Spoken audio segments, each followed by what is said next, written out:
Hello， 我係 Danny， 今日同大家傾下澳門經屋申請嘅奇怪現象。以前大家爭崩頭都想買到經屋，買到就好似中咗六合彩咁。但係近年見到風光不再，究竟點解呢？我哋睇翻少少資料先。2019年經屋開放係3000幾個單位，但係有差唔多37000幾個人去爭嘅，換言之10個人去搶一個單位。2021年單位咧就有5000幾個，申請嘅得翻11000幾個。去到近年啦，2023年申請更加跌到得翻6000幾個。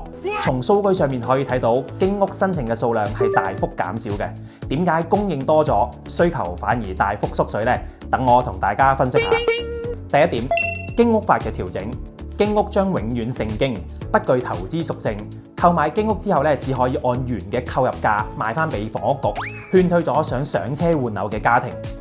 第二點，私人物業嘅價格下跌。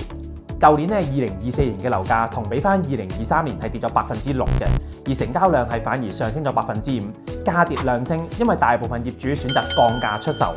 咁經屋尺價計翻都2430蚊，但係有一部分唐樓嘅尺價都係跌到2000幾蚊，亦都有唔少中高端嘅屋苑筍盤流入咗市場，好似我哋公司成交嘅金峰南岸尺價都係4000零蚊，中區嘅豪宅喜豐台尺價都係3000零蚊嘅。第三點就係北上置業啦。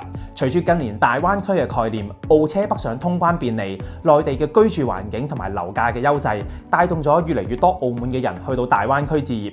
譬如早排政府狂推嘅橫琴新街坊均價都係澳門嘅1/3。最近珠海有啲樓盤甚至推出咗港澳人買樓送兩地牌嘅營銷方案，都吸引咗唔少嘅澳門居民過去置業嘅。第四點，最後一個我認為嘅原因就係口罩之後嘅後遺症。疫情後大環境收入唔穩定，經濟下行影響咗市民供樓壓力嘅信心，對置業梗係卻步啦。以上嘅就係我個人觀點，睇緊片嘅你哋又點諗呢？歡迎大家喺評論區留言討論。